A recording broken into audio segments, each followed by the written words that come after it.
Dobry wieczór. Today we have some breaking news to discuss. At the time I wrote this script, several of the articles that I found had been published as little as 2 minutes before. So look at us, we're turning into a hacking news show sometimes. That's cool. I'm joking because I am stressed. I am stressed about this. This is going to relate a lot to the video on nation state hacking and actually also a lot to the video on hospital hacking. So I recommend that if you haven't seen those, you go watch those now. But yes, the prolific cybersecurity firm FireEye, used as a resource by the US government as well as some of the most prominent companies in the world, has been hacked by the hacking division of the Russian government. And they made off with hacking tools that could be used to launch devastating cyber attacks around the world. But as it turns out, this hack, massive as it may already seem, was actually part of something much bigger and much more dangerous. For those of you hearing this for the first time, here's what happened. On Tuesday, December 8th, FireEye published this announcement. It's either going to be on this side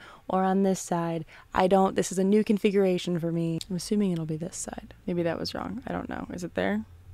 I hope it's there. Recently, we were attacked by a highly sophisticated threat actor, one whose discipline, operational security, and techniques lead us to believe it was a state-sponsored attack. FireEye in this announcement didn't disclose exactly how the hackers got in, but this specifically targeted language gives us a hint. It turns out FireEye was just one of a long list of victims of a vulnerability in one of their suppliers' source code. SolarWinds Corp, a Texas-based company who provided service not only to FireEye but to many other prominent corporations, had a vulnerability in the Orion network management software that enabled the hackers to implant a wormable Trojan into its systems. Wormable here is used to mean a virus that can replicate itself, and replicate itself it did. It is reported that over 200 customers inherited this Trojan from having contact with SolarWinds. One of these, of course, was FireEye. Others of these, though, were several international corporations and several branches of the US government. These are groups that are often considered unimpeachable, and yet here we are with a list of over 200 of them. Just reiterates the point that you are responsible for the vulnerabilities in all of the software that you use, even if it is not software that you write. According to this New York Times article, FireEye called the FBI as soon as the market closed the day they announced the hack, which is significant not only because it shows how serious the situation is, but also because the FBI is actually also one of FireEye's clients. Again, FireEye is one of the biggest cybersecurity firms in the world, and certainly in the nation. They are the ones trusted with companies familiar with digital disasters. Their roster includes Sony and Equifax. They are the best of the best. It should concern you that the Russians are better. According to the New York Times, this may have been an ideal time to strike, since many cybersec companies, FireEye included, have been tasked and were preoccupied with safeguarding the US elections, especially given the evidence that Russia had engaged in tampering during the previous election cycle. So what were the hackers after? That is a great, fantastic question, and the scariest thing about this is that we still kind of don't know, and all that we do know is not good. Let's read on. During our investigation to date, we have found that the attacker targeted and accessed certain red team assessment tools that we use to test our customers' security. Okay, so that's pretty significant. To translate, red team assessment tools means the hacking tools that FireEye uses when they're running a penetration test, aka the tools they, one of the most prolific cybersecurity companies in the world, use when they are attempting to break through the security of one of the most powerful companies or government groups in the world because that company or group has hired them to do so. FireEye apparently keeps all of these tools in one internal central vault, so obviously that's one of the things that was attacked. These tools mimic the behavior of many cyber threat actors and enable FireEye to provide essential diagnostic security services to our customers. None of the tools contain zero-day exploits. Okay, so that's good, and was actually really responsible on the part of FireEye. 0 days are vulnerabilities unknown to developers that get sent out into the world when a product ships. They get the name from the number of days that the developers were aware of the problem before someone exploited it and made it a problem. Clearly this is a joke because the developers didn't know, and therefore that number is 0. 0 days are incredibly destructive, as you can imagine, because they take developers completely by surprise, meaning it takes a long time for them to get patched, meaning the vulnerability can still be exploited for a while after being discovered. By not using any 0 days even in their private hacking tools, FireEye showed some forethought. Obviously, they know someone of their status is going to be a big target. By not using 0 days even internally, they make it so that if a hack of this scale should ever happen to them, anything that did get released wouldn't be as destructive. Furthermore, they have said, consistent with our goal to protect the community, we are proactively releasing methods and means to detect the use of our stolen red team tools. We are not sure if the attacker intends to use our red team tools or to publicly disclose them, aka they don't know if the attacker wants to use the tools for themselves or to sort of like sell them on the dark web or just release them for people. Nevertheless, out of an abundance of caution, we have developed more than 300 countermeasures for our customers and the community at large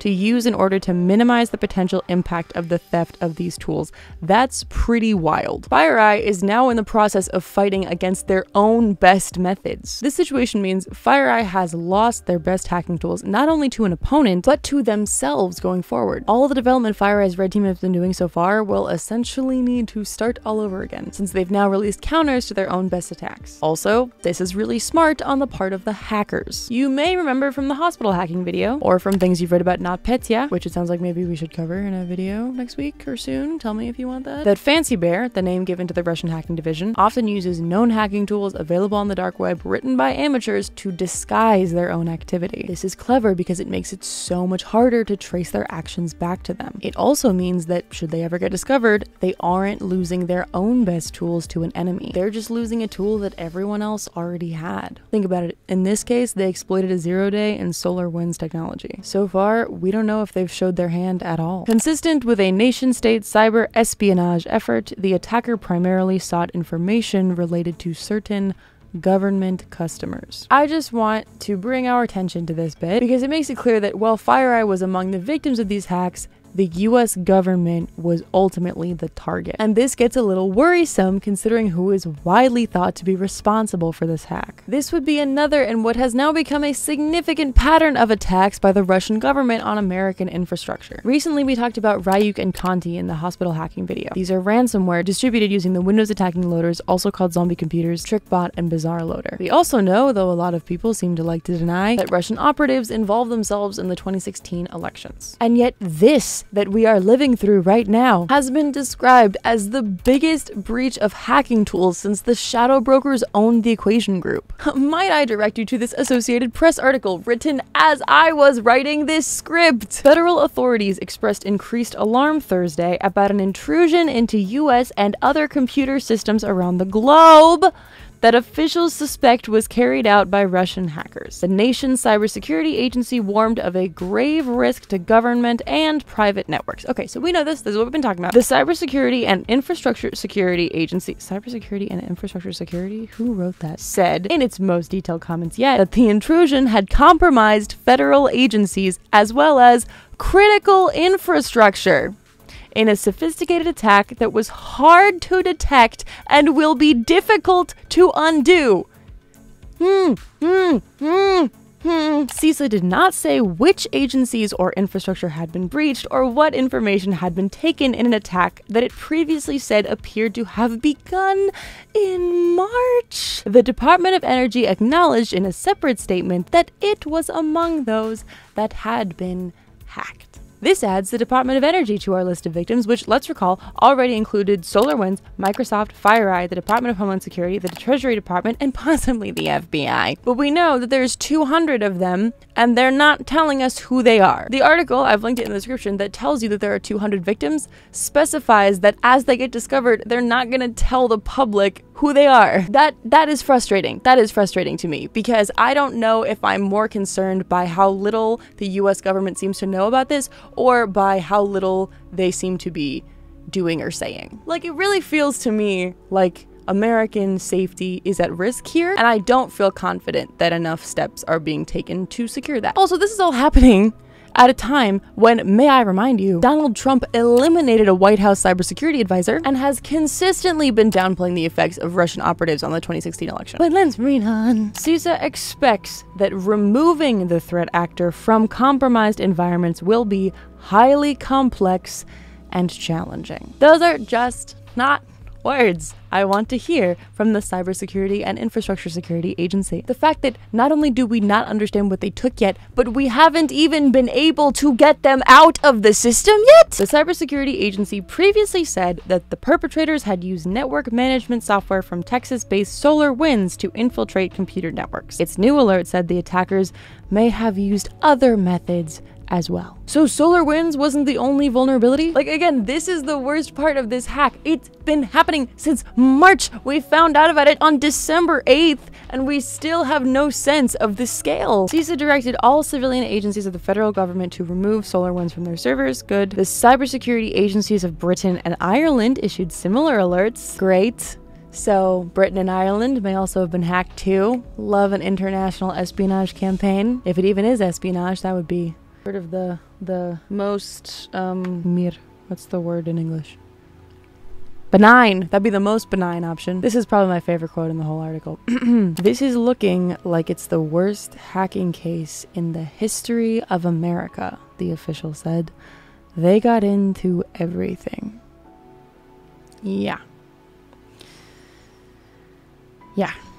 Okay, cool. So this is international, affected the largest US Silicon Valley companies, as well as apparently the entire US government itself. I'm honestly just kind of like speechless. Like, the reason I decided to film this video in this way is to emphasize that this situation is being updated by the minute, and every minute it appears to get more and more serious. And I know I have been speculating for a while about the dangers of cyber warfare and at what point do we need to prepare ourselves to consider it an act of war. And again, I'm thinking about NotPetya, the Russian virus unleashed on Ukraine in 2016, which stopped the entire country dead. It froze ATMs, it froze turnstiles at the subway, it froze the subway computers themselves, it froze bank computers, it froze shipping computers, it froze the computers of any business that did business with Ukraine, it froze computers in Russia, for God's sake. And finally, I'm thinking about how little of this has really been made clear to the public. A public who, in my opinion, should be educated about these cyber attacks all of the time, since that is how often they happen. And as you can see, that is clearly my mission here, but I am a kid in my bedroom trying to do what I believe is the duty of an entire government. Also, just to add insult to injury, and I have made no secret about my feelings about Donald Trump. But in response to this, again, let's recall the greatest cyber disaster in the history of America. He tweeted this. I don't even want to read it out loud because I'll give it a try, but it's not coherent English. The cyber hack is far greater in the fake news media than in actuality. I have been fully briefed, and everything is well under control. Russia, Russia, Russia is the priority chant when anything happens because lamestream is, for mostly financial reasons, petrified of, discussing the possibility that it may be China. It may. First of all, you know nothing about hacking or computers. Have you looked at the code? Do the code signatures look similar to the Chinese hacking groups? I don't really think they do. When every cybersecurity agency in the country is saying, oh, it looks like Fancy Bear, you're gonna be like, well, I can tweet. I have Twitter, so I am clearly a technology expert, and I think it was China. No, that was based on xenophobia and your own fucking political motivations. Anyway, there could also have been a hit on our ridiculous voting machines during the election, which is now obvious that I won big, Wait, what? This doesn't make any sense. Our ridiculous okay, so the voting machines are ridiculous. Ridiculous voting machines during the election, which is now obvious that I won big. Which is now obvious. What is the subject of that sentence? The election is now obvious that I won big? That's what it says. But that doesn't make sense. Which it is now obvious that I won. Anyway, he doesn't deserve my brain power. Making it an even more corrupted embarrassment for the USA. I could think of another corrupted embarrassment for the USA. But yeah, the biggest hack of all time so far. And you're just gonna attempt to dissuade it with some xenophobic bullshit just because you're in Putin's pocket. It's disgraceful. Although, I guess if there's one thing we know for sure, it's that when Donald Trump tells you something isn't a big deal, it's probably a really big deal. Anyway, I beg you to follow this story for yourself. Really try to find that information because it is clear that they're gonna really try to keep it from you. At me on Twitter with any updates or requests for videos or TikToks that I can make on this topic. If there's anything that you want me to explain more, anything that wasn't clear, anything that comes up later that you're like, hey, Ray, talk to me about this. Totally down. I love just getting your guys' suggestions in general. I will do my best to bring this to you as it develops, hoping that it will continue to. Hi, actually, sorry if this is weird. I was just editing this and I felt the need to add a corollary. Also, I'm sorry the sound is gonna be weird because I'm doing this literally as I'm editing the video. One thing that's also important to note is that the US government is constantly performing hacks like these themselves. Like essentially all of these countries are basically in one big Cold War, right? Which you know if you watch the nation state hacking video. And they're constantly hacking each other all the time, and they're constantly trying to get the better of each other. So we have no way of knowing if this was in retaliation for a US hack. We have no way of knowing if the US has access like this to Russia, and FireEye just happened to notice it. And so, you know, there's other installations in place, but this is just one that we see, right? But that's kind of my point with all of this, is that we don't know. They don't want us to know. They don't want each other to know. I mean, like, the thing is, you know, the thought is like, we're all doing it, so we're all just gonna say nothing, which I don't think is good. But maybe it is, I don't know. Like, again, we don't know so much about these. Maybe there's a reason for it being that way, who knows? Anyway, watch the nation state hacking video because it will explain a lot of my thoughts on this, but okay, that's it. Back to the video. Let me just close with this New York Times article that was written by Thomas Bossert, who is Trump's Homeland Security Advisor and Deputy Security Advisor to President George W. Bush. The U.S. should now act as if the Russian government had gained control of the networks it has penetrated. The actual and perceived control of so many important networks could easily be used to undermine public and consumer trust in data, written communications, and services. Members of Congress said they feared that taxpayers' personal information could have been exposed because the IRS is part of the Treasury, which used SolarWinds software. Tom Kellerman, cybersecurity strategy chief of the software company VMware, said that the hackers are now omniscient to the operations of the federal agencies they've infiltrated, and there is viable concern that they might leverage destructive attacks within these agencies in reaction to U.S. response. Among the business sectors scrambling to protect their systems and assess potential theft of information are defense contractors, technology companies, and providers of telecommunications and the electrical grid. I love y'all so much. Stay safe out there. It is my time to remind you that this video was made in a very loving, deep partnership with Grizzly Information Security Solutions. And if you came from TikTok or the Discord server, or if you are subscribed to this YouTube channel, this special hello is for you. Y'all have my heart. I love you. Stay safe. Till next time.